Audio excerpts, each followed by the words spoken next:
প্রিয় দর্শক, স্বাগত জানাচ্ছি আগামীর বাংলাদেশ অনুষ্ঠানে। আশা করি আপনারা ভালো আছেন, সুস্থ আছেন। আলোচনার শুরুতেই চলুন পরিচিত হয়ে নেই আমাদের দুজন অতিথির সঙ্গে। আজকে আমাদের সঙ্গে রয়েছেন আজিজুল বারী হেলাল, তথ্য সম্পাদক, বিএনপি। ধন্যবাদ। এবং উনি জাতীয়তাবাদী ছাত্র দলের সাবেক সভাপতি।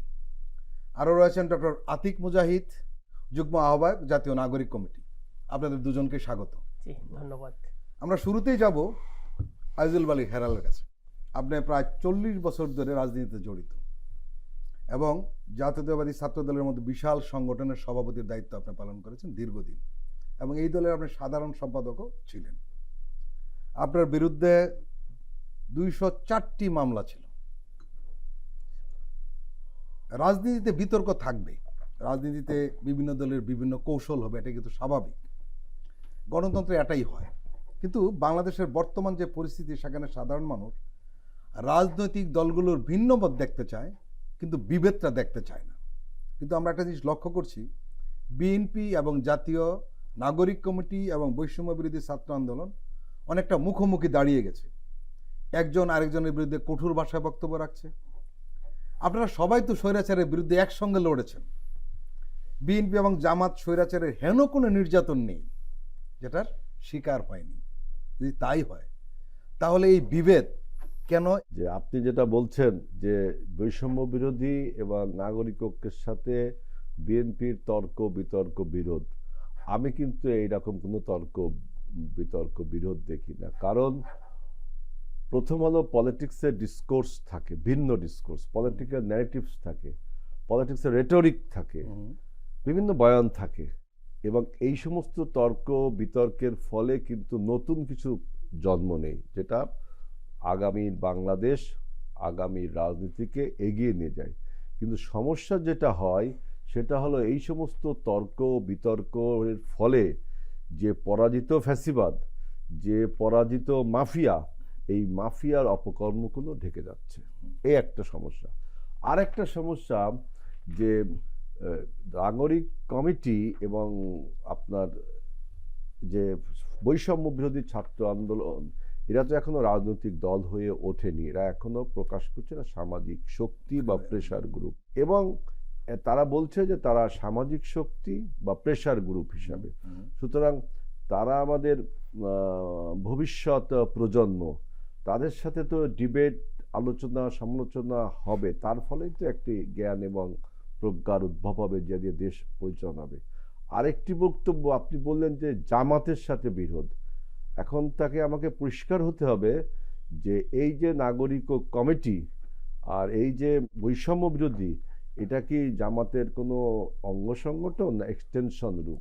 এই বৈষম্য বিরোধী ছাত্রদেরকে ওরা যখন একটি রাজনৈতিক সংগঠনের দিকে গেল, একটি রাজনৈতিক বয়ান তৈরি করা শুরু করলো, তখন কিন্তু এই বৈষম্য বিরোধীদের পেছনে যত লোক 5ই আগস্টে ছিল, এখন কিন্তু আর সেই অবস্থাটা নেই। এটা স্বাভাবিক, কারণ আমরা সবাই মিলে ঐক্যবদ্ধভাবে আন্দোলন করেছিলাম। এখন যার যার পলিটিক্যাল ন্যারেটিভ সে বর্ণনা করছে। তাহলে আগে স্পষ্ট হতে হবে যে বৈষম্য বিরোধী ছাত্র সংগঠন এবং তাদের যে প্যারেন্ট অর্গানাইজেশন নাগরিক কমিটি, তাদের কি জামাতের কি তাদের সাথে কোনো এক্সটেনশন বা সম্পর্ক আছে কিনা। এবং মনে রাখবেন যে এই তর্ক বিতর্কের, আমি প্রথমে তো ভালো দিকগুলো বললাম যে নতুন কিছু তৈরি হবে, আবার এই তর্ক বিতর্কের ফলে আমাদের গণ অভ্যুত্থানের যে মূল স্পিরিট, গণ অভ্যুত্থানের মূল স্পিরিট নিয়ে অনেক বয়ান আছে, কিন্তু আমরা সবাই জানি যে মূল স্পিরিটটা হলো আপনার গণতন্ত্রের পথে transformation of democracy and to restore the right to vote and right to choose our leader by voting. এটাই তো আমাদের মূল স্পিরিট ছিল। যে আরো কিছু ছিল মূল স্পিরিট, যেমন আমাদের 72-এর সংবিধানের মূল স্পিরিট কি ছিল? সাম্য, মানবিক মর্যাদা, ন্যায় বিচার। আপনি যখন সংবিধানটা লিখলেন তখন এখানে 4টা মন্দির দিলেন। এটা এখানে একটা প্রশ্ন রয়েছে। এই 5ই আগস্টের বিপ্লবটা কিন্তু একটি নির্বাচনের মাধ্যমে একটা নতুন সরকার গঠন হবে, এটাই কিন্তু শেষ কথা নয়। এটা নতুন বাংলাদেশের কথা বলা হয়েছে, নতুন রাজনৈতিক বন্দোবস্তের কথা বলা হয়েছে। 72-এর সংবিধান নিয়ে আপনারা এখন কথা বলছেন এদের পক্ষে প্রচুরভাবে, কিন্তু এই 72-এর সংবিধান নিয়ে বা বর্তমান যে বিদ্যমান সংবিধান, সে সম্পর্কে আপনাদের দলের চেয়ারপারসন বেগম খালেদা জিয়া এবং আপনাদের মহাসচিব মির্জা ফখরুল ইসলাম আলমগীর কি বলেছেন আপনারা জানেন, হঠাৎ করে এত চেঞ্জ হয়ে গেল কেন? এইটা আমার কোশ্চেন তিনটা হয়ে গেছে এখানে। জি। প্রথমটা হলো করলেন হলো যে কি যে মূল স্প্রিট, হ্যাঁ, মূল একটা নতুন নতুন রাজনৈতিক বাং- বন্দোবস্ত এবং নতুন বাংলাদেশ, কে করবে সেটা? হ্যাঁ? কে করবে সেটা? এটা এই সরকার করবে, আপনারা সমর্থন দিবেন? এই সরকারের সেই ম্যান্ডেটটা কই? গুড। এই সরকারের ম্যান্ডেট, আজিল বারী হেলাল, আমি একটা কথা বলি, এই বাংলাদেশ প্রতিষ্ঠা হওয়ার পরে এই সরকারের মতো ম্যান্ডেট আর কোন সরকারের ছিল? সেটা হলো- আপনারা তো এই সরকারকে সমর্থন দিয়েছেন। সেটা হলো মানুষের আশা আকাঙ্ক্ষা প্রত্যাশার ম্যান্ডেট, অ্যাবস্ট্রাক্ট একটা ম্যান্ডেট। এখানে মানে অ্যাবস্ট্রাক্ট নয়, অ্যাবস্ট্রাক্টকে বিপ্লব তাহলে না, অ্যাবস্ট্রাক্ট আপনার বিপ্লবের যে উপাদান সেইগুলো আপনার হলো যে না, আপনি যদি বস্তুগত এই উপাদান। সরকারকে যদি অ্যাবস্ট্রাক্ট বলেন, না, আমি ম্যান্ডেটের ব্যাপারে অ্যাবস্ট্রাক্ট বলেন, তাহলে তো 5ই আগস্ট অ্যাবস্ট্রাক্ট। না, অ্যাবস্ট্রাক্টটা বলতে আপনি কি বোঝাচ্ছি যে আপনার বিপ্লবের বিষয়গত এবং বস্তুগত দুইটা উপাদান থাকে এখানে, না? বিষয়গত উপাদানটা সবসময় অ্যাবস্ট্রাক্ট থাকে যে জিনিসটা। আর এখানে যে বলছি যে সরকার যদি বিপ্লবী সরকার হতো তাহলে আপনি বলতে পারতেন যে জন আকাঙ্ক্ষার ফলে যে সরকার তৈরি হয়েছে, পুরনো সব ব্যবস্থা ভেঙে চুরে নতুন ব্যবস্থা। কিন্তু আমরা দেখলাম যে এই সরকার একটি নির্দিষ্ট সংবিধান ছুঁয়ে শপথ করে সরকারে এসো, তার মানে এটা একটা গণ অভ্যুত্থানের সরকার, এটা আর বিপ্লবী সরকার না। এই সরকার যে নতুন রাষ্ট্র ব্যবস্থা, নতুন রাষ্ট্র মেরামত যে তৈরি করবেন, এটার তো একটা অনুমোদনের র্যাটিফাইয়ের প্রয়োজন আছে। সেই র্যাটিফাই করবে জনগণ। জনগণ মানে জনগণের নির্বাচিত প্রতিনিধি, তাই তো? এই সরকারের কাছে এই ম্যান্ডেটটা নেই, জনগণের প্রতিনিধির ম্যান্ডেট। কিন্তু জনগণের আশা আকাঙ্ক্ষার প্রতিফলনের জন্য সরকার একটা অ্যাবস্ট্রাক্ট একটা সাপোর্ট পেয়েছে। এই সাথে আমি অ্যাবস্ট্রাক্ট বলছি, যে বিমূর্ত যেটা বলছি যে মানুষের আশা এবং আকাঙ্ক্ষা, এই গণ আকাঙ্ক্ষার এই সরকার। কিন্তু আবার এই সরকার এই গণ আকাঙ্ক্ষাকে কিন্তু আপনার গণ আকাঙ্ক্ষার পক্ষে কোনো কাজ করতে পারছে না। বেগম খালেদা জিয়া এবং আমাদের মহাসচিব যেটা বলেছে যে আপনি মনে হয় বলতে চাচ্ছেন যে এই সংবিধান রাখবো না, একটা কথা এটা তো বলতে ছুঁড়ে ফেলে দিব, বলছেন না? এরকম অনেক কি বক্তব্য আছে। আপনি বক্তব্যটা পড়েন। 13 অ্যামেন্ডমেন্ট যখন হলো, অর্থাৎ তত্ত্বাবধায়ক সরকার ব্যবস্থা যখন চেঞ্জ হয়ে গেল, গণভোট যখন চেঞ্জ হয়ে গেল, ওই সংবিধানকে আমরা বলেছিলাম ছুঁড়ে ফেলে দেব। এটা তো সবাই, এটা তো এখন তাই হচ্ছে। তো তত্ত্বাবধায়ক সরকার ব্যবস্থা এখন আমরা ইনক্লুড করছি না। সুতরাং বাংলাদেশে এখন আপনার যদি আপনি 72-এর সংবিধানকে যদি আপনি মুছে ফেলতে চান, তাহলে কিন্তু বাংলাদেশের ইতিহাসকে আপনি মুছে ফেলতে চান। কারণ বাংলাদেশের জন্ম এবং উদ্ভব, বিকাশ সব কিছু 71-কে কেন্দ্র করে। কারণ 71-এর মাধ্যমে আমরা একটা নতুন জাতি তৈরি হয়েছে, নতুন দেশ তৈরি করেছিলাম। সেই 71-কে বাদ দিয়ে আপনি বাংলাদেশের কোনো ইতিহাসই নির্মাণ করতে পারবেন না। 71-এর চেতনা সংবিধান 72-এর সংবিধান চেঞ্জ করলেই শেষ হয়ে যাবে, এইটা কেন? সংবিধান তো আপনার এই পর্যন্ত 13 বার কাটাছেড়া করা হয়েছে, মানে অ্যামেন্ড করা হয়েছে এবং রিফর্ম করা হয়েছে। তার মানে 13 বারই কিন্তু নতুন করে সংবিধান তৈরি হয়েছে। না, এখানে একটা জিনিস আপনার সাথে একটু আলাপ করি। আপনার 71-এর পরে আমি মানে সংবিধান 72-এর ব্যাপারে যে সংবিধান, আমি সংবিধানের ব্যাপারে একটা সংবিধানের কথা বলি। 13টি অ্যামেন্ডমেন্ট হয়েছে। একটা কথা বলি সংবিধান সম্পর্কে। আমরা একটা জিনিস লক্ষ্য করেছি, সেটি হলো যে এই সংবিধানটি বর্তমানে যে পরিস্থিতিতে রয়েছে, একজন আমাদের এইখানে টকশোতে একজন সংবিধান বিশেষজ্ঞ এসেছিলেন, যিনি সংবিধান সংস্কার কমিটিরও সদস্য। উনি বলেছেন, এবং আমরা যতটুকু জানি দেখেছি, যে বর্তমান সংবিধান একজন শাসককে স্বৈরাচারী বানানোর ব্যাপারে 100% সহযোগিতা করে।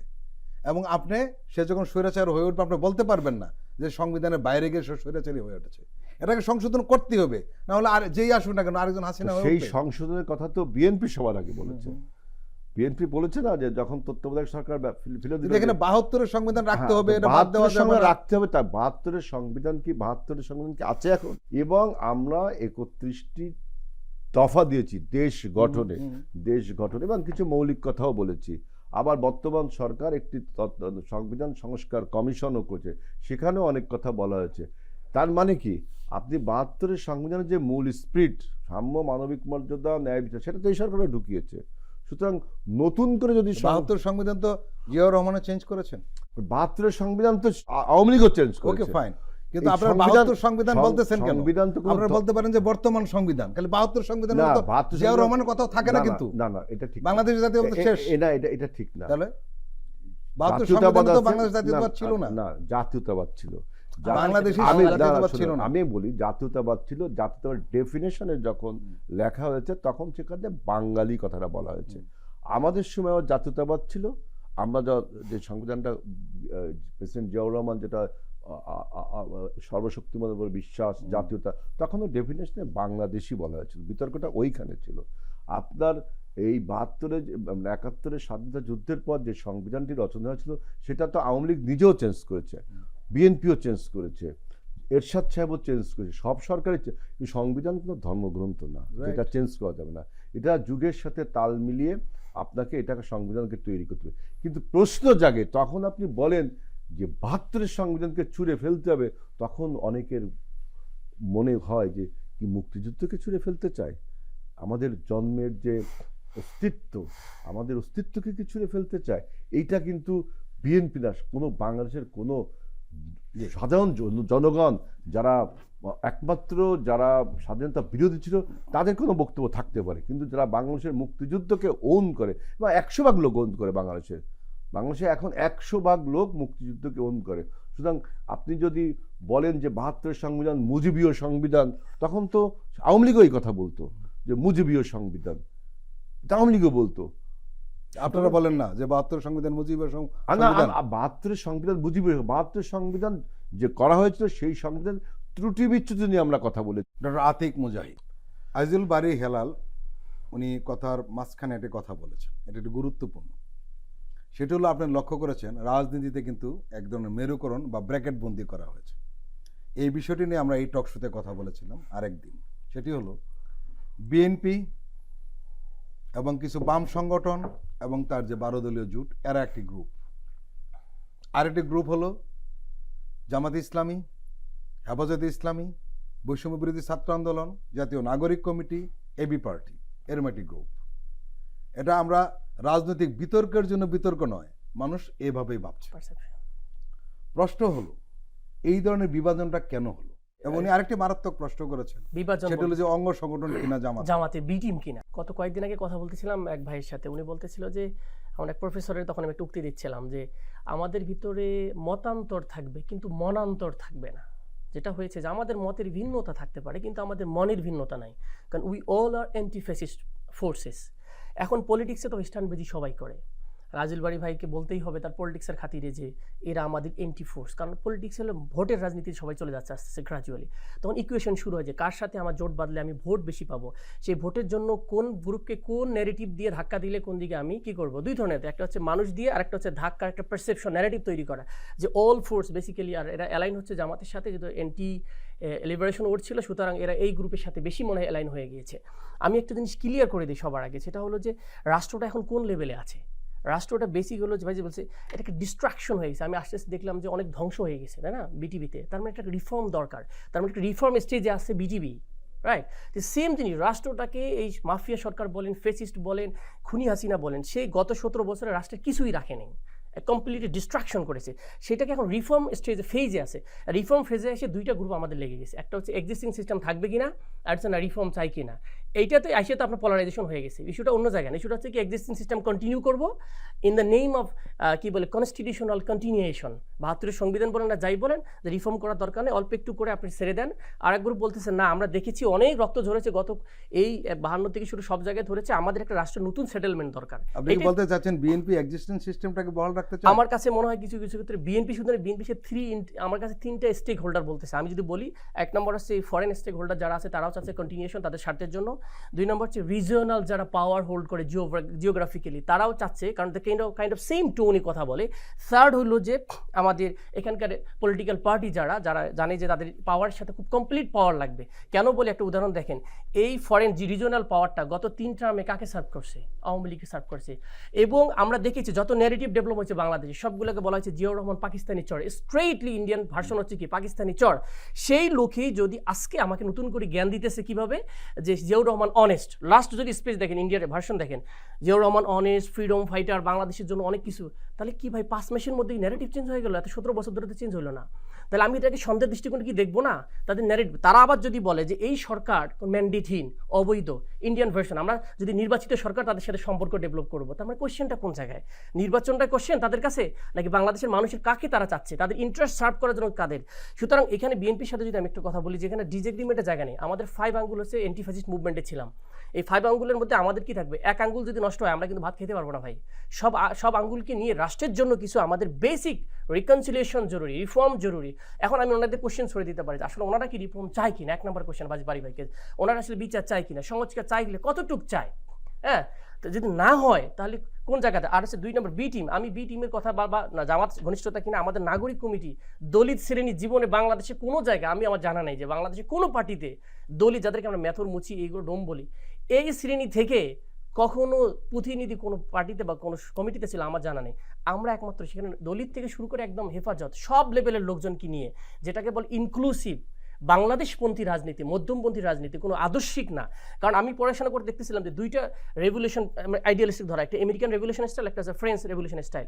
এই 2টা কোনোটা বাংলাদেশে যায় না। বাংলাদেশে একটা বাংলাদেশি ভার্সন অফ রেভলিউশন ঘটেছে। এইটার একটা এসপিরেশন, যেটা আপনি বলতেছেন, এই বিপ্লবের পরে আমাদের কাছে এসপিরেশন তৈরি হয়েছে, এটার একটা আকাঙ্ক্ষা তৈরি হয়েছে। এই আকাঙ্ক্ষাগুলো অনুযায়ী নতুন রাজনীতি না হয় তাহলে আমরা এক্সিস্টিং সিস্টেমে চলে গেলাম। তার মানে আসলে আলটিমেটলি কোনো ধরনের চেঞ্জ হলো না। অনেকে বলে যে এ গেছে, বি আসছে, বি গেলে সি আসতেছে, এই জিনিসের দরকার নেই। একটা নতুন সিস্টেম চাই যেখানে মানুষজন সবাই নিজের মতো করে রাজনীতি করতে পারবে। তাহলে এটা কমপ্লিটলি ডিসএগ্রি এই জায়গা থেকে ভাইয়ের সাথে, সেটা হলো যে আমরা আসলে কোনো দলের এ টিম বি টিম অঙ্গ সংগঠন না। কথার টোন একরকম হলে এক ধরনের হতে পারে, তারাও মনে করতেছে যে এটা দরকার রাজনৈতিকভাবে, তাদের মনে হচ্ছে যে একটা রিফর্ম সিস্টেম হলে সবাই নিশ্চিত পাবো। 2 নম্বর কথা হচ্ছে ভাই 72 সংবিধানে বারবার আমি যেখানে কথা বলতে চাই এই জিনিসটা আসবেই। 72 সংবিধানে 2টা পার্ট থাকে, একটা হচ্ছে আইডিওলজিক্যাল পার্ট, যেমন আমি যে জুলাই প্রোক্লেমেশন হয়, তা জুলাই প্রোক্লেমেশন আকাঙ্ক্ষা ধারণ করে তো একটা জিনিস হবে। তাহলে যদি 71-এর যে সেন্টিমেন্ট হয়, মূলত 71-কে ডমিনেট করে আওয়ামী লীগ নিজের ক্যাশ করে ফেলছে।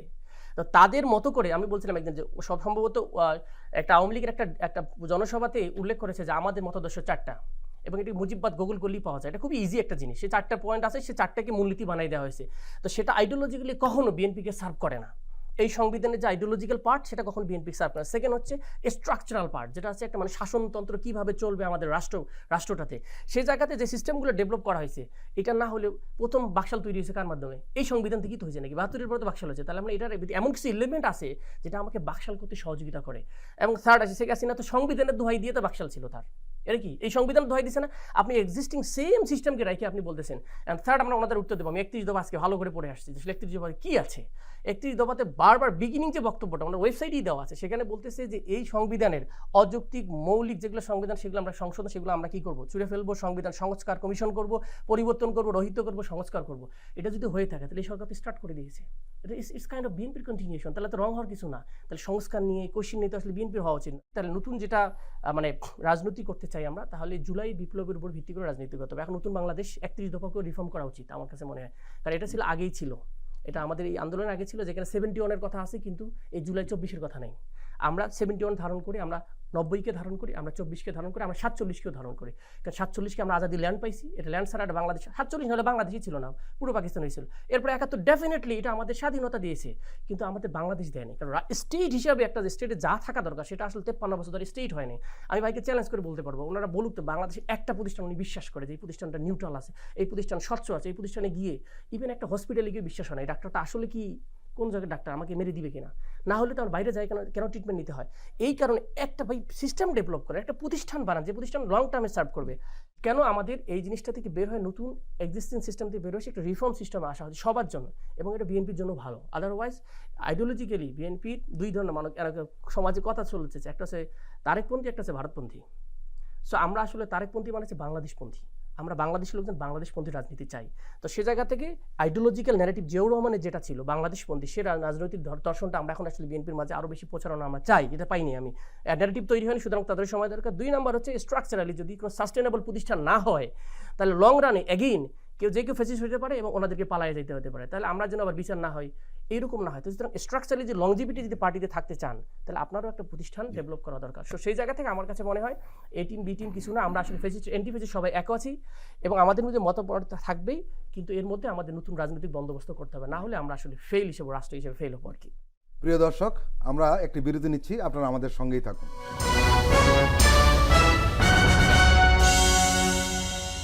আবারও স্বাগত আগামীর বাংলাদেশ অনুষ্ঠানে। আজকে আমাদের সঙ্গে আলোচনায় রয়েছেন আইজুল বারী হেলাল এবং ডক্টর আতিক মুজাহিদ। আইজুল বারী হেলাল, একটি প্রশ্ন বারবার এসছে, আপনারা সব কিছুতে না বলছেন অথবা প্রয়োজন নেই বলছেন। যেমন আপনারা খুব জোর দিয়ে বলছেন না যে এই গণহত্যাকারীদের বিচারটা দ্রুত করতে হবে এবং সঠিকভাবে কিভাবে করা যায়। চোরতন্ত্র নিয়ে আপনাদের কথাবার্তা খুব কম, এবং সংস্কার নিয়ে তো আপনাদের নানান ধরনের আপত্তি রয়েছে। জুলাই প্রক্লেমেশনকে আপনারা বলছেন অপ্রাসঙ্গিক। নিহতদের ক্ষতিপূরণ, আহতদের পুনর্বাসন নিয়ে আপনারা সোচ্চান না। এই অভিযোগগুলোর জবাবে আপনি কি বলবেন? প্রথমে আমি ডক্টর সাহেবের কিছু বক্তব্য দিই। উনি কিছু ইউটোপিয়ান কথাবার্তা বলেছে, যে অ্যারিস্টটলের ইউরোপিয়ান রাষ্ট্র ব্যবস্থা যারা পড়েছেন, বা উনি নিশ্চয়ই পড়েছেন, উনি পলিটিক্যাল সায়েন্সের ছাত্র এবং ডক্টরেট করেছে, এরকম ইউটোপিয়ান কিছু কথা। ইউটোপিয়ান কোন পয়েন্টটা বলেছেন এটা জানাবেন আমাদের? হ্যাঁ, কিছু কথাবার্তা বলি। এটা মাস চলে গেল, এখনো এই এক্সিস্টিং গভর্নমেন্ট এমন কোনো উদাহরণ সৃষ্টি করতে পারলো না, এমন কোনো সংস্কার করতে পারলো না যেটা অনুসরণ করে আমরা রাজনৈতিক দলগুলো আগামী দিনে ভালো কিছু করতে পারি বা তাদেরকে কন্টিনিউশন করতে পারি। ইউটোপিয়ান কথা যেটা বলছি, যে উনি আরেকটা কথা বলছেন যে ভারতপন্থী তারিকপন্থী, এটা তো মারাত্মক অবজেকশনেবল কথা। এটা কোন ধরনের কথা? একটা ভারতপন্থী বলে কোনো পন্থী নেই, সব বাংলাদেশপন্থী আমরা। আমি বলছি বাজারে চলিত আছে। বাজারে তো এও চলিত আছে যে একটা পাকিস্তানপন্থী, একটা ভারতপন্থী, বাংলাদেশপন্থী নেই। সব কথা তো সবসময় বলা যায় না। তো বাজারে এও পরিচয় তো আছে না। বিএনপি পন্থী বললেও বলা যায় যে হ্যাঁ, বিএনপি বাংলাদেশপন্থী, বাংলাদেশ আন্দোলনের সাথে জড়িত। ইন্ডিয়ার টোন আর বিএনপির টোন নাকি একসাথে মিলে যায়। প্রথমে বলা হলো যে ভারতের সাথে সুসম্পর্ক করতে হবে। কে বলল ভারতের সাথে সুসম্পর্ক করতে হবে? কোন রাজনৈতিক দলটি বলল বলেন? প্রথম কে বলল 8ই আগস্টের পরে? এবং ভারত যখন বাংলাদেশ বিরোধী অপপ্রচার শুরু করলো, যে এখানে পলিটিক্যাল ক্লিনজিং হচ্ছে, এথনিক ক্লিনজিং হচ্ছে, এখানে আপনার রিলিজিয়াস ক্লিনজিং হচ্ছে, তখন একমাত্র দল বাংলাদেশ বিএনপি, জাতীয়তাবাদী দল, ভারত বিরোধী মনোভাব শো করেছে। ভারতের অ্যাম্বাসিগুলো আমরা অবরোধ করেছি, প্রতিবাদ জানিয়েছি। আমরা সীমান্তব্যাপী লং মার্চ করে ভারতকে প্রতিবাদ জানিয়েছি। কিন্তু বাংলাদেশের অন্য কোনো রাজনৈতিক দল মুখটা ছিপিয়ে রেখে বলল যে ভারতের সাথে তাদেরকে সম্পর্ক করতে হবে, যখন ভারত বিরোধী মনোভাবটা তুঙ্গে।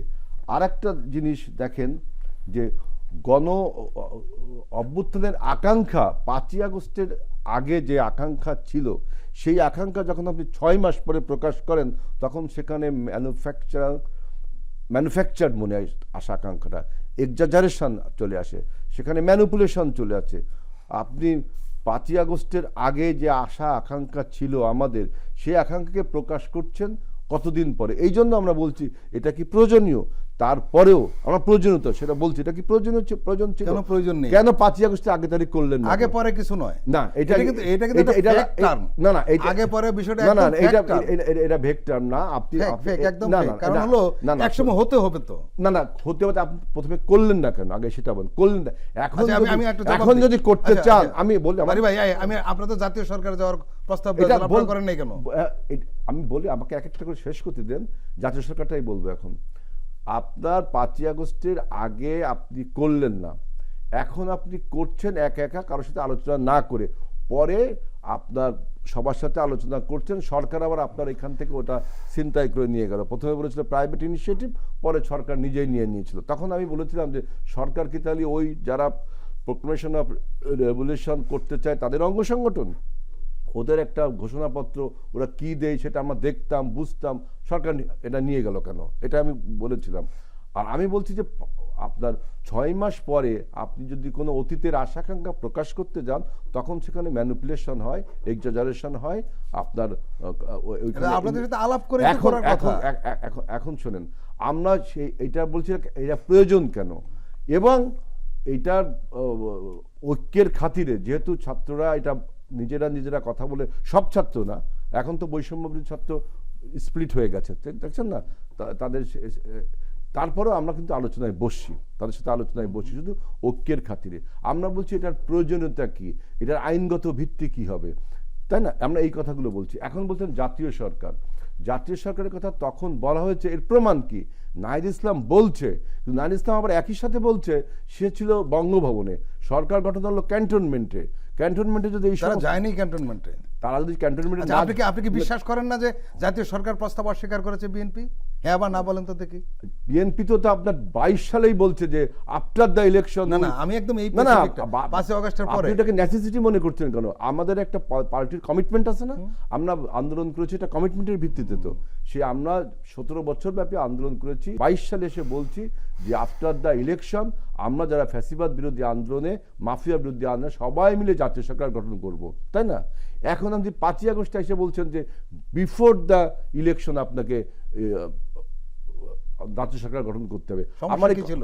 আমার কমিটমেন্ট, আমার রাজনৈতিক কমিটমেন্ট। আপনি আজকে উঠলো ভাই কোন পথে যায় আপনি, আর 5 আগস্ট কি এইরকম ঘটনা? না না, কেন উঠলো ভাই? 5ই আগস্টের সাথে 5ই আগস্টে যখন আপনি সিদ্ধান্ত নিলেন, 5ই আগস্টের তো 17 বছরের ব্যাপী আন্দোলনটা হয়েছে। 5ই আগস্টে যার উপসংহার টানলো আমাদের সমস্ত ছাত্র ভাইরা, এখন সেখানে আপনি যদি বলছেন যে 5ই আগস্টে এখন একটা জাতীয় সরকার গঠন হবে, এটা বলছেন না। এখন আমাদের একটা কমিটমেন্ট ছিল যে আমরা আফটার দ্য ইলেকশন জাতীয়, আমার বলতেন আফটার দ্য ইলেকশন আমরা জাতীয় সরকার করব। এখন যে 5ই আগস্টে কথাটা উঠছে এর প্রমাণ কি? বিএনপিকে বলা উচিত ছিল যে নাহিদ ইসলাম যে কথাটি বলেছেন ঠিক নয়। আমরা যে ব্যাখ্যাটা দিয়েছি, আপনি কথাটা শুনুন, যে আমরা একটা ব্যাখ্যা দিয়েছি যে আমরা যদি জাতীয় সরকার 5ই আগস্টে করতাম তাহলে আজকে ইলেকশনটা কি হতো? আমি আর ডামির সে হাসিনার ইলেকশন, তাহলে হাসিনা কি দোষটা করলো? আপনি যদি 5ই আগস্টে জাতীয় সরকার গঠন করতেন নির্বাচনটা কি করে হতো আপনি বলেন? কাকে আপনি কার সাথে নির্বাচন করতেন? হাসিনার মতো আমি আর ডামি নির্বাচন? রাজনৈতিক দূরদৃষ্টি থাকতে হবে। উঠলো ভাই কোন পথে যায় বললাম না, ওই রাজনৈতিক দূরদৃষ্টি না থাকলে এরকমই হয়। যেমন 5ই আগস্টে আপনি ঘোষণাপত্র দিতে পারেননি, 5ই আগস্টে আপনি সংবিধান ছুঁয়ে শপথ করে আবার বলছেন এই সংবিধান আমি ব্রিচ করলাম। মানে রাজনৈতিক আপনারা আসলে কি অনভিজ্ঞতা। চান বলেন তো? আমরা চাই বাংলাদেশে একটি নির্বাচিত সরকার এবং একটি রাজনৈতিক সরকার, কারণ অরাজনৈতিক এবং এই বর্তমান সিস্টেম রেখে, যে সিস্টেম আওয়ামী লীগের বর্তমান ছিল, সিস্টেম ভাঙার জন্যই তো আমরা 31 দফা সংস্কার প্রস্তাব দিয়েছি এবং বলেছি যে এটা কোনো ধর্মগ্রন্থ না। যে এর সংস্কার যোজনা- প্রস্তাব আপনারা দিয়েই থাকেন, তাহলে সংস্কার আপনারা মানতে চাচ্ছেন না কেন? আপনি দেখেন না যে এই সংস্কার প্রস্তাব, এই সরকার যে সংস্কার কমিশন যেটা করেছে, সেই সংস্কার কমিশন আপনার আজ থেকে 10-12 দিন আগে 8টা সংস্কার কমিশন প্রস্তাব দিয়ে দিয়েছে, তাই না? 4টা দিয়েছে। এখনো সরকার আমাদের সাথে কোনো আলোচনা করেনি। এবং এই সংস্কার প্রস্তাবগুলো দেওয়ার ফলে কি হলো, যে প্রশাসন সংস্কার কমিটি সংস্কার প্রস্তাব দিল, প্রশাসনের সব তাদের না না, বিরুদ্ধে যায়। দেয়নি, দেওয়ার আগেই দেওয়ার আগেই আপনার মোহিত চৌধুরী পদত্যাগ চাইলো। ইম্যাচুরিটি যদি হয়, ইনফেটাইল একটা টেন্ডেন্সি থাকলে এর মানে আপনি কাকে দুষবেন? এই প্রশাসনকে দুষবেন নাকি আমি যারা সংস্কার? আপনি বলি সরকারকে দুষবো। Okay, fine. সরকার ইনফেন্টাইল অ্যাটিটিউড। বাড়ি ভাই আমি একটা কথা বলি, দেখেন এই প্রশাসনের লোকজন একজন লোক তো দেখান তো যে ফেসিবাদের বিরুদ্ধে কথা বলেছে। আমি তো সেই পর্যন্ত আপনাকে আসতে, তাহলে আপনি সরকারের দোষ দেন কেন? সরকারকে দোষবো তা কাকে দোষবো? সরকারকে দোষ, আমি সেই পর্যন্ত যেতে দেন। আমি 1-2 পড়েছি, 3-4 তো পড়তে দেবেন। এখন নির্বাচন সংস্কার কমিটি আমি দেখলাম একটা প্রস্তাব দিল, নির্বাচন কমিশনই তার প্রতিবাদ করছে যে আমাদের ক্ষমতা খর্ব করা হয়েছে।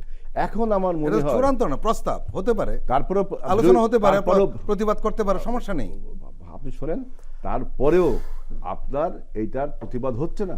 এখন আমার বক্তব্য যে এইভাবে যদি আপনি সময় ক্ষেপণ করেন, আপনি যেহেতু আপনার পারফরমেন্সের দুর্বলতা আছে, কিন্তু সরকার প্রচুর পারফরমেন্সের দুর্বলতা। কেন দুর্বলতা আছে বলেন তো? তো সে আইন শৃঙ্খলা রক্ষা কেন আইন শৃঙ্খলা রক্ষা ঠিক করা যাচ্ছে না? কারণ প্রশাসনে এখনো আপনার ফ্যাসিবাদের দালাল, আমাদের প্রতিবেশী রাষ্ট্র, যারা আমাদের এই পরিবর্তনকে ভালোভাবে নিতে পারেনি, কারণ তার সেই ক্লায়েন্ট তার হাত ফসকে বেরিয়ে গেছে, বিতাড়িত হয়েছে, কিন্তু তাদের প্রেতাত্মাগুলো রয়ে গেছে। এবং আমার প্রতিবেশী রাষ্ট্রের যে ব্রেন চাইল্ড, যে হেজিমনি, সেটাও রয়ে গেছে।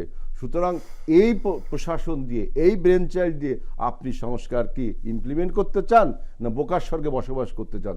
বারবার বলছি, পলিটিক্যাল ইম্যাচুরিটি থেকে এই সমস্ত কথা বলছেন। দেখেন, বাংলাদেশে 71 সালে যখন স্বাধীনতা হয়েছিল, তখন দেখবেন যে আপনার একদল লোক পালিয়ে গেছে না, এবং তার পক্ষে একটা বয়ানও তৈরি করেছিল। ইম্যাচুরিটি থেকে পালিয়ে গিয়েছিল নাকি ভয় থেকে পালিয়ে গিয়েছিল, ভারতে যায় শরণার্থী শিবির ভারতে যায় সরকার গঠন করেছিল, আর একদল লোকের বিরোধিতা করেছিল, ইম্যাচুরিটিকে বিরোধিতা করেছিল অথবা রাজনৈতিক কারণে। একমাত্র দল বিএনপি, যখন তখন বিএনপি ছিল না তো, একমাত্র দল বাংলাদেশ জাতীয় বিএনপি ছিল না, কিন্তু আমাদের যে নেতা তারেক জিয়াউর রহমান তিনি একমাত্র, হ্যাঁ আরো মুক্তিযোদ্ধারা যারা মুক্তিযোদ্ধা স্বাধীনতার পক্ষে বাংলাদেশের পক্ষে তারা এই দেশে থেকে যুদ্ধ করেছে, পালিয়েও যায়নি, বিরোধিতা করেনি, এবং সেই থেকে যে দলটি উদ্ভব হয়েছে তার নাম বিএনপি।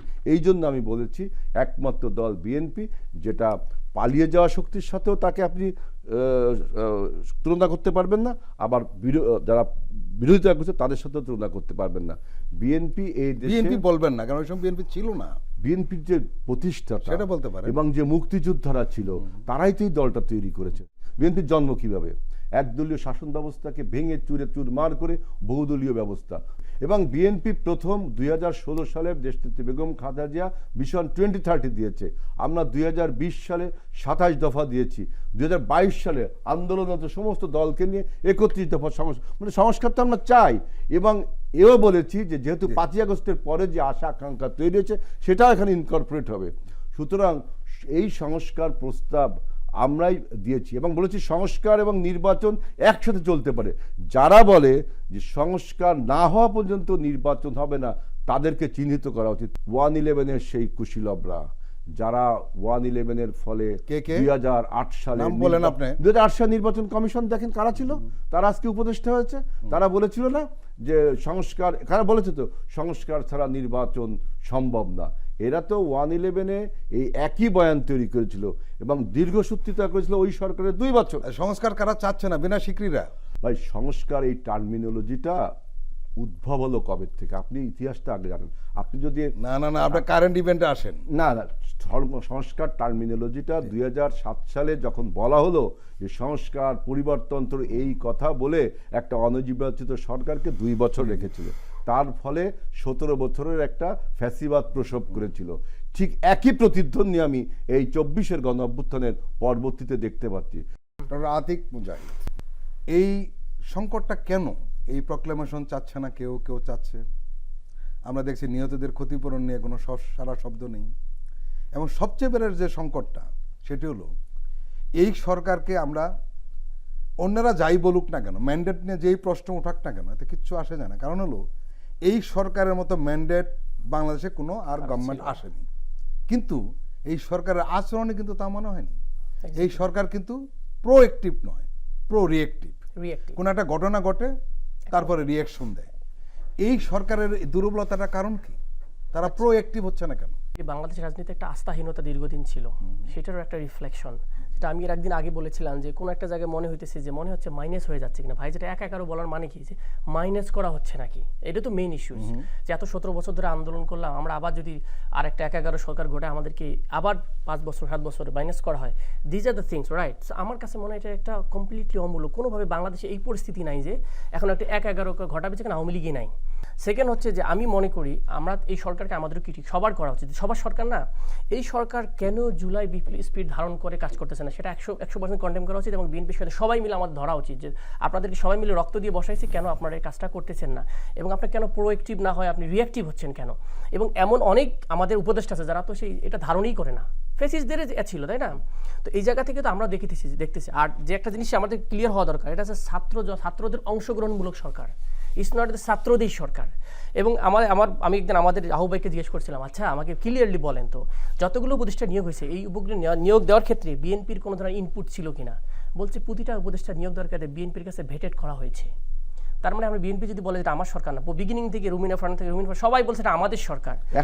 এখন তাহলে আপনার যদি সরকার হয়, তাহলে আমার যদি সরকার হয়, তাহলে আপনি আমাকে আইসোলেট করার মানসিকতা বাদ দেন। চলেন সবাই মিলে ধরি যে আপনাকে যে জন্য আমরা বসিয়েছি, আন্দোলন করেছি, যে স্পিরিট ধারণ করার জন্য, কেন আপনি সেটা করতেছেন না?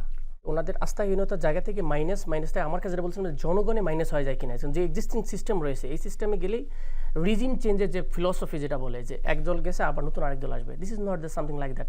জুলাই আপরাইজিং যেটা হয়েছে mass student led mass uprising, সেটাতে আসলে এই ধারণাটা আসেন নতুন একটা ফিলসফিটা, নতুন বাংলাদেশ বলি আমরা, রাইট? এই বিটিভিতে সারাদিন কি বন্দনা হইতো, এখন আমরা তো সব মতের লোকজন আসতে পারতেছি। সো এটা নতুন বাংলাদেশের আকাঙ্ক্ষা ধারণ করে, তা তরুণ ছাত্র মানুষরা কি চাচ্ছে সেটা রিফ্লেকশন যদি চান, একটা সাম্যের বাংলাদেশ, একটা ইনসাফের বাংলাদেশ, একটা নতুন বাংলাদেশ যেখানে সবাই মিলে চলতে পারে, এবং ডেফিনেটলি এটা আমাদের বাংলাদেশের স্বার্থ ফার্স্ট। আমরা যখন বলি ন্যাশনালিজম, মেইন কনসেপ্ট হচ্ছে বাংলাদেশ ফার্স্ট, তো বাংলাদেশি ন্যাশনালিজম বাংলাদেশ ফার্স্ট। তা বাংলাদেশ যদি ফার্স্ট হয় তাহলে আমার রাষ্ট্র লাগবে, সেই রাষ্ট্রের জন্য বাংলাদেশে এখন কি লাগবে সেটা সবাই চাইতে হবে, তো নাকি নাকি ইলেকশনে একমাত্র বাংলাদেশে এখন চাওয়া? ইলেকশন একমাত্র যদি চাওয়া হয় তাহলে সব আমাদেরকে গণভোট দিয়ে দেখ যে আমরা সবাই ইলেকশন চান নাকি রিফর্ম আর ইলেকশন চান, নাকি এটা বলে আমরা সবাই চলেন দাবি তুলি যে আমরা গভর্নমেন্টের কাছে যে আপনারা যেহেতু ব্যর্থ হয়ে যাচ্ছে সবাই বলতেছে, তো একটা আপনি গণভোট দিয়ে দেন, মানুষ এখন ইলেকশন চায় নাকি রিফর্ম, বিচার এন্ড ইলেকশন। আপনারা কিছু প্রশ্ন, গণভোট কিভাবে হবে? অবকাঠামোগত আছে, ভোটার তো ঠিক নেই, তাহলে যদি পুলিশ ঠিক নেই, প্রশাসন ঠিক নেই, ঠিক করতে হবে না? তাহলে যদি ঠিক থাকলে তাহলে অবশ্যই রিফর্ম লাগবে। তাহলে আপনার আমাদের যুক্তি তো ভ্যালিড, ছাত্র বা মানুষের জনগণ যেটা চাচ্ছে এটা তো ভ্যালিড চাচ্ছে, রিফর্ম দরকার, না হলে তো টিকতে পারবে না। এক্সিস্টিং সিস্টেমের শুধুমাত্র উপরে ইউনূস সাহেব আর নিচে হচ্ছে আরেকজন, মাঝে সিস্টেম নেই কথাটা কিন্তু আপনার ঠিক না। আমাদের নির্বাচন কমিশন রয়েছে, তো নির্বাচন কমিশন ভোটার লিস্ট হালনাগাদ করছে, আমাদের প্রশাসন রয়েছে, প্রশাসনের সমস্যাগুলো দূর করবেন। যদি প্রশাসনের দলবাজি থাকে সেটা তাদেরকে আপনি বের করে দিবেন, একদিন হয়ে যাবে। 3 মাসে হয়েছে না, এদেশে তো উদাহরণ হয়েছে, 3 মাসে হয়েছে তো। আরে আপনার 91 সাল, 96 সাল, 2001 সাল 3 মাসে হয়েছে না, ইনি 6 মাসে। এই সময় আমরা তুল্যমূল্য করতে অবশ্যই তো ভাই, অবশ্যই।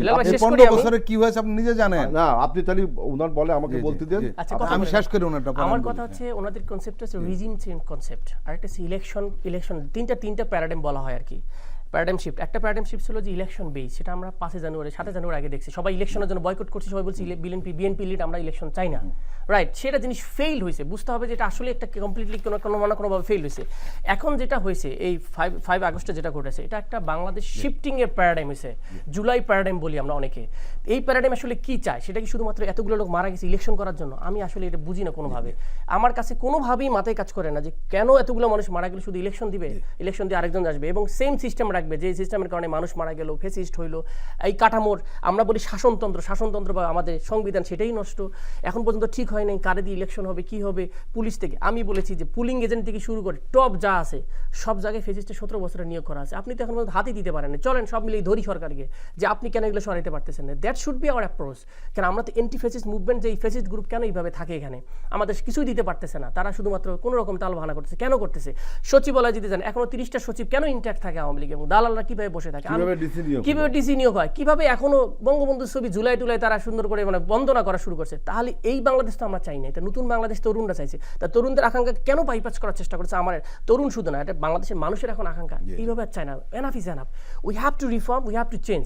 নট অনলি দ্যাট, আমার কাছে মনে হয় যে পার্টিগতভাবে আমাদের সবার চেঞ্জ হওয়া দরকার, এবং আমার মনে হচ্ছে ওনার বিগিনিং থেকে ওনাদের চেয়ারপারসন বলতেছিল যে আমরা নতুন বাংলাদেশকে ধারণ করতে হবে, নতুন তরুণদের যে আকাঙ্ক্ষা সেটাও নিতে হবে। তাহলে ওটাও যদি হয়ে থাকে, আমি একদিন কোয়েশ্চেন করেছিলাম যে ঠিক আছে তাহলে আপনি যেটা বিগিনিংয়ে শুরু করতে বলতেছিলেন যে বিএনপি নতুন তরুণ নেতৃত্ব দেখ না, 100 জনকে এবার এমপি ইলেকশনের জন্য তরুণদের দেখ, তাহলে বুঝবো যে নতুন ভাবনা নিয়ে আসতেছে। কারণ তরুণদের ভাবনার সাথে ইয়াংদের হিউজ চেঞ্জ, মানে ই ক্যানট ইমাজিন। আমি আমার বাপের সাথে কোনোদিন একমত হতে পারি না। ফার্স্ট জেনারেশন জেনজি বলতেছি, তাহলে জেনজি কি চাচ্ছে? তাহলে মিনিমাম এমন একটা বাংলাদেশ আছে যেটা প্রাউড অফ, এবং সাউথ এশিয়ার আমরা মডেল হতে চাই। এইরকম হতে চাই না যে আমরা শুধুমাত্র কামড়াকামড়ি করবো আর বিদেশি শক্তির আমাদের কাছে স্বার্থ নিবে, ফরেন পাওয়াররা স্বার্থ নিবে, এস্টাবলিশমেন্ট যেটা আমাদের আছে তারা আমাদের স্বার্থের জন্য। এবং আপনি যখন ডিসইউনিটি শুরুটা হচ্ছে 3 গ্রুপের কারণে, আমাদেরকে চাচ্ছে না যে আমরা এন্টি ফ্যাসিস্ট গ্রুপ একসাথে থাকি এবং বাংলাদেশকে সুন্দর করে চালাই। এই যে নিরাপত্তাহীনতার কথা বলছেন, ভাই তো বারবার বলছে দেশে চালাতে পারছে না, ব্যর্থ। এই সরকার 6 মাসে কি করলো? চলো এই 6 মাস কেন কোন জায়গায় ব্যর্থ সেগুলো ধরাই দিই, না দিলে আমরা সরকারের সময় মিলে সরাই দেবো, এই সরকার এই রাখেনি। সেকেন্ড, যেখানে নিরাপত্তার কথা আসবে সেখানে আমি জিজ্ঞেস করতেছি কে নিরাপত্তাহীনতা করতেছে? এখন কি আওয়ামী লীগ আছে? আপনি খোঁজ নেন প্রতিটা থানায়, আমি ওর সাথে জিজ্ঞেস করছি কে ডিস্টার্ব করে, কে চালায় এখন সরকার? পাওয়ারের সাথে কিন্তু ভাই করাপশন জড়িত। তো এখন বাংলাদেশে যদি কোনো জায়গায় দখলদারি ভাই অস্বীকার করলে করার কিছু নাই, যেখানে যেটা সেটা কে করে? তারা ক্ষমতা, তাহলে ক্ষমতায় কারা আছে? ইউনূস সরকার। এখন যারা দখল করছে ইউনূসের সরকারের দলের লোকেরা করতেছে। এটা তো একটা ভালো কোশ্চেন। এখন যারা দখল করছে তাদেরকে ইউনূস সরকার ব্যবস্থা নেই না কেন? যে দখলবাদী চাঁদাবাদী যে পারসেপশন গ্রো করেছে সেই পারসেপশনকে আমরা অ্যাকসেপ্ট করছি না, অ্যাড্রেস করেছি, ব্যবস্থা নিয়েছি। আমাদের যেটুকু ক্ষমতা আমরা সাংগঠনিকভাবে ব্যবস্থায় তদন্ত সাপেক্ষে, কিন্তু অন্য কোন রাজনৈতিক দল কি সব দুধের দোয়া তুলসী পাতা, ইনোসেন্ট? সরকার নিজেও সরকার নিজেও তো একটা ব্যবস্থা করতে পারতো। সরকার কাউকে কি গ্রেপ্তার করলো?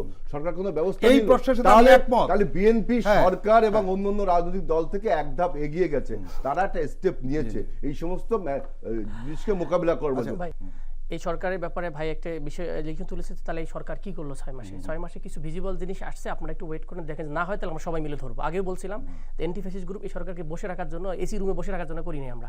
এই সরকার চেঞ্জের জন্য নিয়ে আসতেছি, চেঞ্জ করতেই হবে, না করলে আমরা রাখবো না, সবাই মিলে রাখবো না, সবার যদি সরকার হয় সবাই মিলে রাখবো না। সেকেন্ড ভাই বলছে নিরাপত্তাহীনতা কোশ্চেন গিয়ে আমি বলতে গেছি যে তাহলে এখন কে নিরাপত্তাহীনতা ঘটাচ্ছে?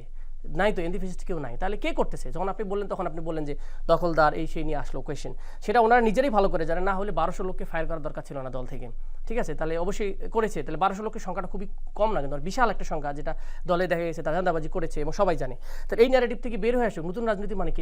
এই রাজনীতি নাকি নতুন রাজনীতি? আমরা যদি তারেক রহমান স্বনির্ভর বাংলাদেশ চায়, বাংলাদেশকে যদি স্বনির্ভর গণতান্ত্রিক করতে হয়, তাহলে 3টা গ্রুপ থেকে আমাদের বাইরে থাকতে হবে। এক নম্বর হচ্ছে ফরেন পাওয়ারের যে এখানে আমাদের গেম আছে, এই গেম থেকে দূর হতে হবে এন্টি ফ্যাসিস্ট গ্রুপকে।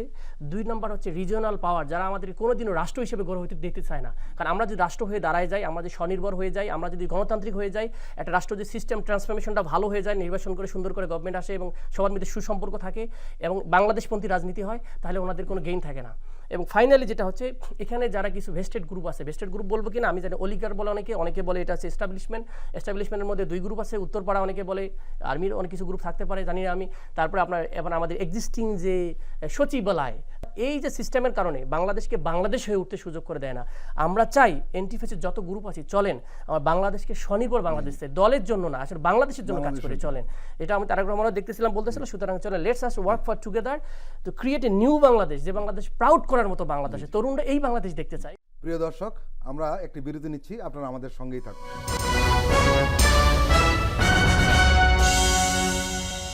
আবারও স্বাগত আগামীর বাংলাদেশ অনুষ্ঠানে। আইজুল বারী খালা, বিএনপির বিরুদ্ধে আক্রমণটা কেন আসে? বড় গাছ বাতাস বেশি লাগবে, এবং রাজনীতির অঙ্গনে এই মুহূর্তে আপনারা সবচেয়ে বড় স্টেক হোল্ডার, এবং বাংলাদেশের মানুষ মনে করে বিএনপি চাইলে অনেক কিছু পাল্টে দিতে পারে, কিন্তু আপনাদের আচরণ কথাবার্তা সেই পুরনো সিস্টেমে থেকে যাওয়ার একটা প্রবণতা। আপনারা ছাত্রলীগ নিষিদ্ধের বিরুদ্ধে কথা বলেন, আপনারা আওয়ামী লীগকে নিষিদ্ধ করতে চান না, আপনারা বলেন জনগণ সিদ্ধান্ত নেবে। বাড়ি ভাই, 5ই আগস্ট তো প্রমাণ হয়ে গেছে যে আওয়ামী লীগের নিয়ে জনগণের সিদ্ধান্ত কি। এখন কি আবার নতুন করে জনগণ সিদ্ধান্ত নিতে বলেন? শোনেন, প্রশ্নকে এইটুক, জি, ছাত্রলীগের নিষিদ্ধের ব্যাপারে বিএনপির কোনো বক্তব্য নেই, ছাত্রলীগের নিষিদ্ধ করেছে, তাই না? অর্থাৎ এটা একটা অমূলক কথা বললেন। সেকেন্ড যেটা বলছেন আওয়ামী লীগ নিষিদ্ধের করার কথা, আমাদের বক্তব্য কিন্তু ক্লিয়ার, যে একটা রাজনৈতিক দলকে নিষিদ্ধ করতে হলে সমস্ত জনগণের ঐক্যমতের দরকার, এবং বর্তমান সরকারকে সেই উদ্যোগটা নিয়ে। 5ই আগস্ট থেকে এই রায়টাও হয়নি? 5ই আগস্টে কি রায় হয়েছে? যে আওয়ামী লীগকে চায় কি চায় না এদেশের মানুষ? 90 তো একটা গণ অভ্যুত্থান হয়েছে। আপনি 5ই আগস্ট 90 চান না, আপনি এই জায়গায় বলেন না। 5ই আগস্টের মাধ্যমে ফ্যাসিবাদ পালিয়ে গেছে, মাফিয়া পালিয়ে গেছে। এখন এই মাফিয়া সরকার, মাফিয়ার যে দল আওয়ামী লীগ, সেই আওয়ামী লীগকে আপনি ব্যান করেন। আমাকে নিষেধ করেছে ব্যান করেন না, আমাকে কখনো বলেছি? আমরা বলেছি যে তার রাজনৈতিক কর্মসূচি জনগণের উপর চাপিয়ে দিয়েছে না, আপনি যে জনগণ সিদ্ধান্ত নেবে। জনগণ সে যদি ভোটে দাঁড়ায়, তাকে যদি ভোটে দাঁড়ায়, জনগণ তো একটা সিদ্ধান্ত দিয়েছে বাড়িবে 5ই আগস্ট, কিভাবে দিল? তাহলে এই সরকার পালিয়ে গেল কেমনে? পালিয়ে গেছে, জনরোষে পালিয়ে গেছে। তাহলে এটা রায় না, জনগণ জনরোষে পালিয়ে গেছে, এটা জনগণের রায় না। আপনি জামাতে ইসলাম এবং এই পালিয়ে আপনাদের ভূমিকা নেই, স্ট্রং ভূমিকা আছে আপনাদের। আমি বলি, আপনি যারা জামাতে ইসলামকে এরকম নিষিদ্ধ করার পায়তারা কি করা হয়েছে না? আসলে কি এটাকে করা গিয়েছে না? জামাতকে আরো বেনিফিট দেওয়া হয়েছে, কারণ আওয়ামী লীগ জামাতকে নিষিদ্ধ করেছে, কিন্তু সেটা ইফেক্টিভ হয়নি। এখন যদি আপনি আওয়ামী লীগকে যদি ক্রেডিট দিতে চান, তাহলে আওয়ামী লীগকে আপনি উপর থেকে চাপিয়ে দেন যে তুমি ভাই নিষিদ্ধ। এই জন্যই বলছি জনগণের উপর ছেড়ে দেন, জনগণ যদি তাদের অ্যাকসেপ্ট করে তাহলে তারা অ্যাকসেপ্ট। 5ই আগস্ট জনগণের রায় দিছে তো, ঠিক আছে। 5ই আগস্টের রায় তো আমি তো বললাম যে এটা একটা গণ অভ্যুত্থান। আওয়ামী লীগের রাজনৈতিক কর্মসূচি সবই ফেল করেছে বাংলাদেশে, সুতরাং আওয়ামী লীগ বিলুপ্তির পথে যেতে বাধ্য। কিন্তু আপনি যদি ইম্যাচুরিটি থেকে তাকে উপর থেকে চাপিয়ে দিয়ে বন্ধ করা যায়, ওই দল বন্ধ নিষিদ্ধ, যেটা জামাতকে করতে গিয়েছিল আওয়ামী লীগ, যে ভুলটা করেছিল, ঠিক একই ভুল আপনারা আবার করছেন। এই আওয়ামী লীগকে বিলীন করার পথটাকে আপনারা নষ্ট করে আওয়ামী লীগকে জাগিয়ে তোলার একটা পথ তৈরি করছেন। নাৎসি দল রাজনীতি করবে কি করবে না, এই প্রশ্ন কি উঠেছে? জার্মানিতে আছে, এই প্রশ্ন উঠেছিল। নাৎসি দল জার্মানিতে এখন রাজনীতি করে, করে, খোঁজ দেন, তারা গোপনে হোক, গোপনে না প্রকাশ্য আছে। নাৎসি দল এখনো নিষিদ্ধ, নাৎসি দল নিষিদ্ধ হয়নি। আপনি নাৎসি দল এখনো রাজনীতি জার্মানিতে গোপনে হোক কোনো না কোনো ভাবে তাদের রাজনীতি কোনো স্টেক হোল্ডার না, সেটা অন্য জিনিস, স্টেক হোল্ডার না, কিন্তু আসলে আছে না। আমি বলছি যে যদি আপনি প্রকৃতভাবে এই ফেসিবাদের, এই মাফিয়ার রাজনীতি নিষিদ্ধ চান, তাহলে অবশ্যই আপনি ডিক্টেটরশিপের মতো জামাতকে যেভাবে নিষিদ্ধ করার অপচেষ্টা করা হয়েছিল, সেই একই ফর্মুলা ব্যবহার করলে আপনি আরেকটি রাজনৈতিক ভুল করতে যাবেন, এটা মনে রাখবেন। আরেকটি এইভাবে হুইমজিক্যালি ওই যে বললাম না, উঠলো ভাই কোন পথে যায়, ওইভাবে কিন্তু রাজনীতিটা ফার্স্ট সাইডেড। বাড়ি ভাই এই 5 আগস্টকে এই লাইনটা বললেন না, উঠলো ভাই কোন দিকে যাই, আপনি সিমিলার করছেন কেন? আমি তো বলছি 5 আগস্ট সহজটা মানে কি, 5 আগস্টে সর্বস্তরে জনগণ নেমেছে, 90তেও কিন্তু সর্বস্তরে জনগণ নেমেছে, কারণ 90 ছিল অ্যাকচুয়াল জগৎ, 5 আগস্ট কিন্তু ভার্চুয়াল জগৎ, তাই না? আপনাকে দুটো প্রেক্ষাপট করতে হবে। 5 আগস্ট ভার্চুয়াল জগৎ? আরে ভাই আপনি বুঝতেছেন না কেন? 90 দশকে 5 আগস্ট কি ভার্চুয়াল জগৎ? আপনি আমার জিনিসটা বলেন, 90 দশকে ভার্চুয়াল জগৎ ছিল না, ছিল তখন টেলিভিশন একটা, বিটিভি আর 4টে পত্রিকা। না, আপনি কি 5 আগস্ট ভার্চুয়াল জগৎ বলছেন? ভার্চুয়াল জগতে এই আন্দোলনটা শুধু অ্যাকচুয়াল জগৎ না, ভার্চুয়াল জগৎ, বোথ, দুইটা জগতেই হয়েছে না। আমরা কনসিকুয়েন্স নিয়ে ভাবি, 5 আগস্টে কি হয়েছে দেশে? 5 আগস্টে ফাঁসিবাদ পালাই গেছে, আপনি ভার্চুয়াল জগৎ বলছেন কেন? আমি বলছি যে এই 5 আগস্টের যে ইম্পর্টেন্স, যে গুরুত্ব, এইটার যে মহত্ব সারা বিশ্বে প্রচারিত, মানুষের কাছে দাঁড়ে দাঁড়ে প্রচারিত হয়েছে। কি জন্য? এখানে অ্যাকচুয়াল জগতের সাথে ভার্চুয়াল জগৎ কাজ করেছে। 90তে শুধুমাত্র অ্যাকচুয়াল জগৎ, আপনি জিনিস না এখানে একটু আমি 90তে শুধুমাত্র অ্যাকচুয়াল জগতে কাজ করেছে, 90তে ভার্চুয়াল জগৎ, 90তে কিন্তু আপনি দেখেন 90তে আমি জানি না আপনি ভার্চুয়াল জগৎ কি বুঝছেন। আপনি বলতে পারেন যে ইন্টারনেট যুগে ভার্চুয়াল জগৎ বলছি, আপনি বলতে পারেন যে আন্দোলনটা ভার্চুয়াল জগতে খুব অ্যাক্টিভ ছিল, কিন্তু আপনি এই আন্দোলনটাকে ভার্চুয়াল জগৎ বলতে পারেন, তার মানে কনসিকুয়েন্স কে আপনি বলতেছেন 5 আগস্ট আমি তা বলিনি। আপনি 5 আগস্টের ইম্পর্টেন্স কেন? এখানে দুটো জগতে আন্দোলন, ইম্পর্টেন্স মানে একটাই, সরকার পালিয়ে গেছে, এখানে ভার্চুয়াল টার্চুয়াল কিছু আসে কেন? ভার্চুয়াল জগতে আন্দোলনটা হয়েছে না, আবার অ্যাকচুয়াল জগতে ফিল্ডে হয় নাই। আমার প্রশ্নটা ছিল কি, আপনি হঠাৎ করে বলে ফেললেন যে 5 আগস্ট ছিল একটা ভার্চুয়াল জগৎ। তা বলিনি, 5 আগস্টে ভার্চুয়াল জগতের একটা প্রভাব, সাথে অ্যাকচুয়াল জগৎ। অ্যাকচুয়াল জগৎ বলতে না, ভার্চুয়াল জগতের উইপেন মিডিয়া, ভার্চুয়াল জগতের মিডিয়া, কোন আন্দোলনে মিডিয়ার ভূমিকা থাকবে না, সেটা তো বলছি। কিন্তু আমি 90 সাথে পার্থক্যটা কোথায়? 90তে ভার্চুয়াল জগৎটা অনুপস্থিত ছিল, কিন্তু এত লোক মারা যায় না 90তে। আপনি কি বলেন? 90তে এত, শুনেন, 90তে যাদের কাছে না, আমি যখন এরশাদ কারচু দেয়, তখন ঢাকা বিশ্ববিদ্যালয়ের রোকেয়া হল, মেয়েরা বেরোয় আসছে না, এবারও মেয়েরা বেরোয় আসছে। তখন আন্দোলন ছিল শহর ভিত্তিক, এখন গ্রাম পর্যায়ে। কয়জন লোক মারা গেছে এরশাদ আন্দোলনে বলুন আপনি? এই আন্দোলনে ওটা তুল্যমূল্যই হয় না, কারণ এটা কিন্তু এত শিশু কোথাও মারা যায় না। আপনার যখন 90-এ অ্যাকচুয়াল জগৎটা ছিল, ভার্চুয়াল ছিল, আপনি অ্যাকচুয়াল জগৎ আর ভার্চুয়াল জগতের ফারাকটা না বুঝলে না বাবারি ভাই, আমি এই জিনিসটা আপনাকে নিতে পারছি না। কারণ হলো আপনি ভার্চুয়াল জগৎ আর অ্যাকচুয়াল জগৎ, এই জিনিসটা আসলে ঠিক নয়। কারণ হলো এখানে মিডিয়ার একটা ভূমিকা থাকে, কিন্তু আপনি মিডিয়াটাকে ভার্চুয়াল জগৎ, ওকে ফাইন, কিন্তু এই আন্দোলন তো ভার্চুয়াল জগৎ না। এই আন্দোলনটা একটা কনসিকুয়েন্স, আমরা একটা মিশরের বিপ্লব কিভাবে হয়েছে, আমরা একটা কনসিকুয়েন্স দেখি। আপনার মুরসির যে আন্দোলন ছিল, আপনি এইভাবে বলতে পারতেন, আপনি এইভাবে বলা যায় যে এইবারের আন্দোলনে ভার্চুয়াল মিডিয়া নট জগৎ, ভার্চুয়াল মিডিয়া একটা বড় ভূমিকা রেখেছে। আমি বুঝলাম না, জগৎ আর মিডিয়া মানে পার্থক্যটা কি? একই জিনিস না, মিডিয়ার জগতে মানে পার্থক্যটা কি ভাই? ভার্চুয়াল মিডিয়া মানে ভার্চুয়াল জগৎ, অ্যাকচুয়াল মিডিয়া মানে অ্যাকচুয়াল জগৎ, মানে কিংডম। এটাকে জগৎটাকে কি আপনি মিডিয়া বলতেন, মাধ্যম, আরো এক্সপান্ড। আর কি আছে, আর কি আছে বলেন? কত কিছু আছে, হ্যাঁ সব আছে, ডিপসিক চলে আসছে, সবই আছে, সবই। এই সব কি আন্দোলনে কাজ লাগছে না?